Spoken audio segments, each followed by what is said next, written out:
What's up, everybody? So today what I'm doing here is we are gonna finally show you what is all of this going on in my van. I have decided to put a shower in my van, and people may call me crazy, but I like to have the shower just in case. So we're gonna get into all of that right now. How I concealed the shower. This is actually a shower, so we're gonna show you all of that. How I use my curtain, how I convert it all. We're gonna get into all that right now, so here we go.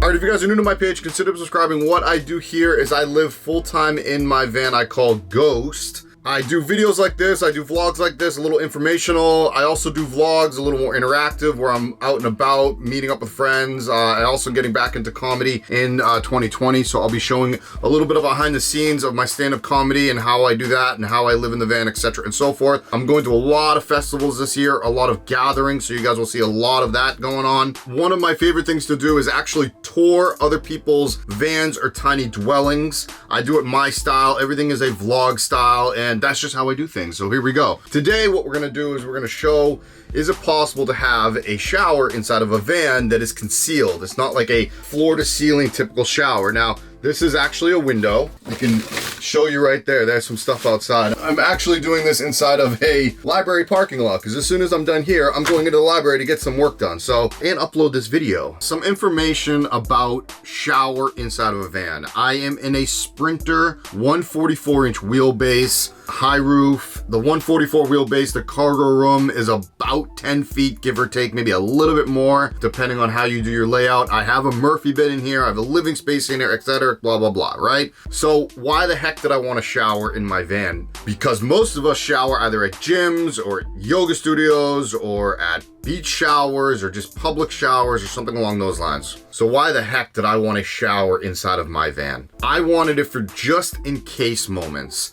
Out of the 365 days of the year, if I'm in a city full time, I'm probably not going to use the shower all that much. If I am out traveling, I'm going to use the shower a hell of a lot more. If you are planning on traveling, if you're planning on going abroad, if you're planning on just going all over, really just going all over the place, then a shower I feel is a helpful thing to have. You can do an outdoor shower, but you know, it can get cold sometimes and you don't really want to have a shower outdoor with that breeze coming through there. So there are ways to have outdoor showers. I wanted mine inside. I went to BLM land a few times last year. I went up to Canada, and it would have been nice to have up there. I actually brought this van, my shower wasn't complete yet. There's a whole bunch of reasons why I would like to have the shower. Again, out of the 365 days of the year, I'm probably only gonna use my shower, I don't know, 30, 40, 50 times. Is it worth it? That's up to you to decide. I personally, I love to have it. That's just me though. With my whole system and everything, I do have hot water on demand, but that's through a different video. That's through the Van Life Tech system, which is the heated floor system. So that's in a whole different ball game, and it runs off a 12 volt, blah, blah, blah. There's other ways to get hot water. Mine is very technical and amazing, but it's also expensive. So keep that in mind. If you want to use a different hot water system, there's propane, which gives you instant hot water. But if you want to use an electric hot water heater, like the Bosch hot water heater, then it's about 2.5 gallons worth of water, or hot water. Takes about 15 minutes to heat up, and I think the power draw on it is, I think, 1200 watts, but you also use your inverter, so it's a little bit more because you have to turn on your inverter to do so. It is run off 120 volt, not off of 12 volt, so keep all of that in mind. I personally have mine going through a heat exchanger. There's a whole bunch of other stuff going on, but you'd have to contact the Van Life Tech people to get all that situated if you want that in your system. It's done, again, through my floor heating system. It's a whole big mess that I actually don't really have time to go into on this video. Sorry. All right, so let me show you kind of where my whole thoughts are. My camera is up as far as it can be on the other side of the van. This is the whole shebang shower. This is it not in shower mode, obviously. This is countertop mode. The dimensions of the shower are actually 24-inch by 24-inch.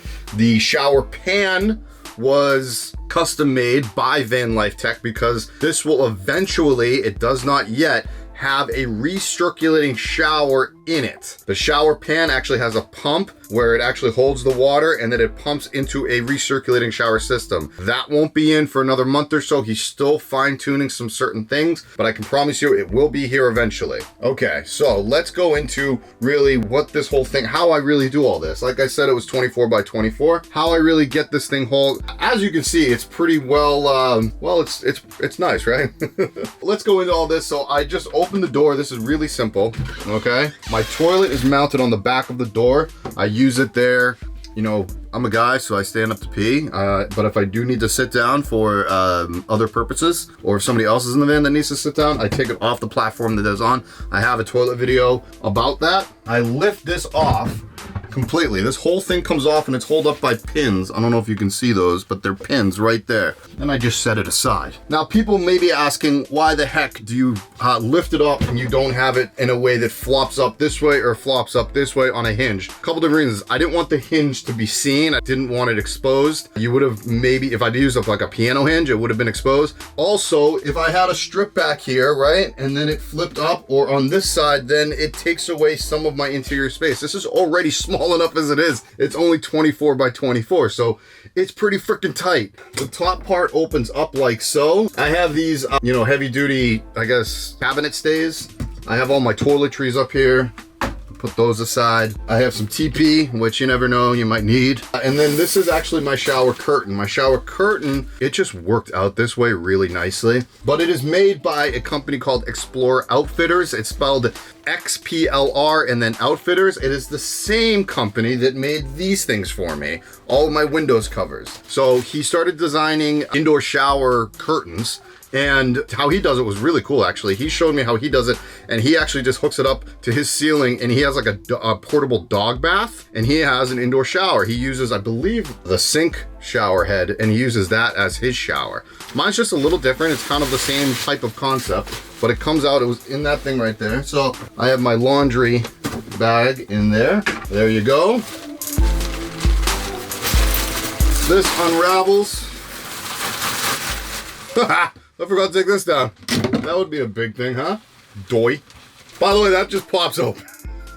Whoops. It's held up by cabinet latches. They're little plastic cabinet latches. They're pretty hardcore. By the way, how's this all in here? These are vinyl tile from Home Depot. They are water resistant, but what I did was, and I showed this on my build video, what I did was is I put FRP board, or like a plastic board, on the other side of that, and then I glued them to that, and then I silicone the edges so it's all watertight and water sealed. So this thing opens up, boom. How I would normally do it is I would probably put the zipper side on that side, because that's where my hose and my lever are. But for camera purposes, I'm gonna put it right here for you all. And that's that. It has two zippers to go up and down, or whatever, to go either way you wanna go. And voila, I'm in a shower.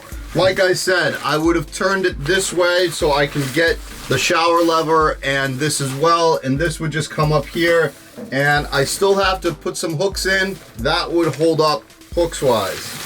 So that's pretty much the shower. It's honestly that simple. If I wasn't talking to you guys on camera, it probably would have taken me, I don't know, 2 minutes to kind of get it all situated. About 2 minutes, we'll say, about 2 minutes. Still have a little bit more things that I want to do, but for the most part, that is it. I will show you guys I will show you the recirculating shower when it does come in. Hopefully that's in next month. Yeah, I mean, that's about it. I don't know really what else to go with that. Let's call a spade a spade. For the most part, I shower at Planet Fitness, right? That's the gym that I belong to. Or some people I know join LA Fitness. There's also 24-hour fitness. There's any gyms that you're a part of. That's mostly in the States. I'm sure there's other gyms all over the world, but that's mostly here in the States are those gyms. And then there are, I know some people that do rock climbing gyms. Those are pretty big in the van life community, so a lot of people do those. For the most part, you get a workout in and then you shower and then you call it a day. Or you get a workout in at the end of the day and you take a shower then. Again, this is just nice to have. For me, the convertible shower doesn't take up too much room. It works for everything that you want to do, whether you want a countertop and then you convert it into this. How it's held up here is just by these hooks. Again, I think it just works perfectly. The Explorer Outfitters, this one was made, I actually just grabbed it from him. Well, I paid him for it, but he can make them a little bit bigger or a little bit smaller. I believe the size of this one, like I said, was about 24 by 24. And then I think he said he can go up to 30 by 30 is the biggest he can go. Other than that, it gets a little too big and a little too wonky. But you can contact him. I put all that information in the description below. Also, you guys can also check out jarrodtocci.com/shop for any of my merch, I guess, or hats or whatever stuff more coming, blah, blah, blah. You know, all that good jazz. So guys, anyways, I guess I realized that I should probably show you guys how this all comes down. That would probably make the best sense.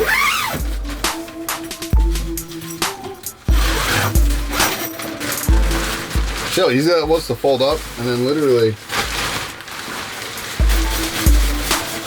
you just roll it up like you would roll up like a tent almost, right? Stuff it in his little go bag, his little carrying case that is provided when you purchase this particular shower curtain. You know what? I actually originally had a shower curtain like from like Home Depot or like just like a Bed Bath & Beyond type store, and I had a whole bunch of hooks where it just hooked in. Man, that was an absolute nightmare. Do not do it that way. I'll just stick that over there for right now. And then this goes right up in there like so. Again, and then I put my stuff up there. This can actually hold a good amount of weight. Boom, that goes down. Toilet goes in.